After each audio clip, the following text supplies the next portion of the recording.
वीणावादिनी कल्याणिनी मोर माँ, वीणावादिनी कल्याणिनी मोर माँ, वीणावादिनी कल्याणिनी मोर माँ, वीणावादिनी कल्याणिनी मोर माँ। कहे जिभिया के बसैया नहीं काठ के रमैया, वीणावादिनी माँ, वीणावादिनी कल्याणिनी मोर माँ, वीणावादिनी कल्याणिनी मोर माँ।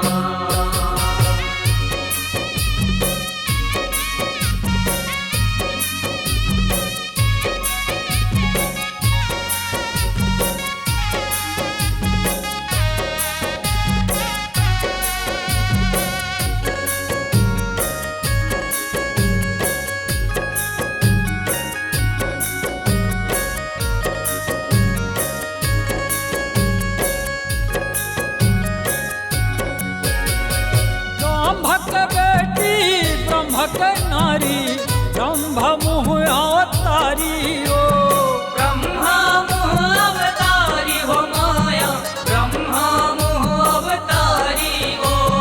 सहस मुँह के अनमोल दाई, नहीं कर सके चारी ओ, नहीं कर सके चारी हो माया, नहीं कर सके चारी हो।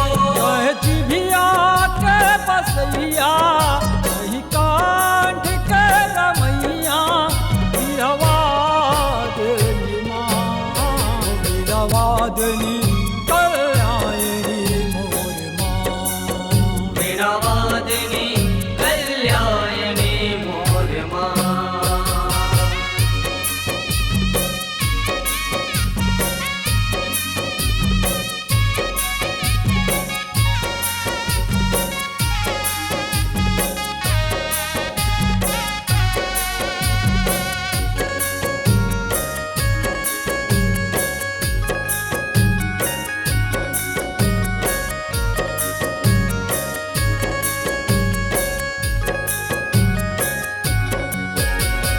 जैसे वाल्मीकि के मुँह में सबले पहली समाए ओ, सबले पहली समाए हो माया, सबले पहली समाए हो। मरा मरा के रतन धरे दिन, राम राम गुण गाए ओ, राम राम गुण गाए हो माया, राम राम गुण गाए हो। कहे दर्शन देते मोला, हर देवे मोर चोला, वीणावादिनी माँ, वीणावादिनी कल्याणिनी मोर माँ, वीणावादिनी कल्याणिनी मोर माँ।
जग के तारण हारी हो। जग के तारन हारी हो माया, जग के तारन हारी हो। ज्ञान बुद्धि के आस सगरी, आदि शक्ति महतारी हो।